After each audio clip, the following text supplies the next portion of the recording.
শিলঘাটে বরাক সেতু এমন স্বপ্ন সাকার হতে চলেছে। বৃহস্পতিবার বরাক নদীর ওপর এই সেতুর আনুষ্ঠানিকভাবে নির্মাণ কাজের ভিত্তিপ্রস্তর স্থাপন করলেন মুখ্যমন্ত্রী ডক্টর হিমন্ত বিশ্ব শর্মা।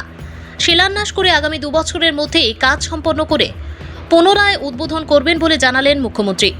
সেতুর কাজ শুরু হওয়ার জন্য মুখ্যমন্ত্রী কৃতিত্ব দেন লক্ষ্মীপুরের বিধায়ক কৌশিক রায় ও উধারবন্দের বিধায়ক মিহির কান্তি সোমকে।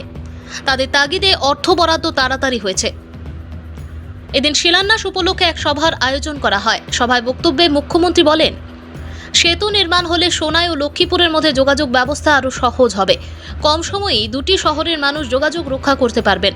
2 বছরের মধ্যেই সেতুর নির্মাণ কাজ সম্পন্ন হবে জানিয়েছেন মুখ্যমন্ত্রী। এই সেতুর জন্য অসম সরকার 87 কোটি টাকা বরাদ্দ করেছে।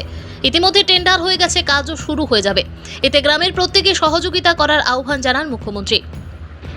সবার সহযোগিতায় 2 বছরের মধ্যেই সেতু নির্মাণ হবে। শিলঘাটে বরাক সেতু ভিত্তিপ্রস্তর স্থাপন মুখ্যমন্ত্রীর মঞ্চে উপস্থিত ছিলেন ইসলামিক চিন্তাবিদ মাওলানা আহমেদ সাঈদ গোবিন্দপুরী, মন্ত্রী জয়ন্ত মল্ল বড়ুয়া, 3 বিধায়ক কৌশিক রায়, মিহিরকান্তি সোম ও দীপায়ন চক্রবর্তী।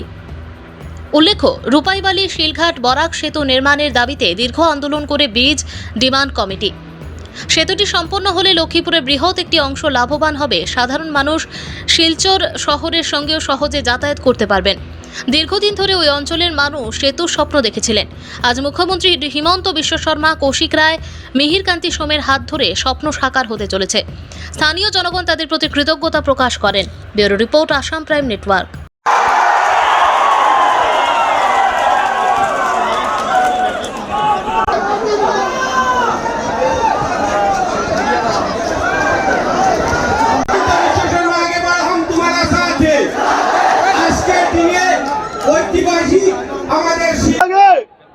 আজি আমাৰ বৰাক নদীৰ শিলঘাটত এটা নতুন দলঙৰ আধাৰশিলা স্থাপন হ'ল।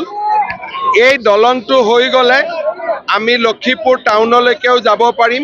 বহুত ডাঙৰ এটা কমিউনিকেশ্যন খুলি যাব। ব্ৰিজটোত 87 কোটি টকা অসম চৰকাৰে চেংচন কৰিছে আৰু 2 বছৰৰ ভিতৰত এই ব্ৰিজটো আমি কাম কমপ্লিট কৰিম। মধুৰা ঘাটৰ ওপৰতো একটা ব্ৰিজ হবে।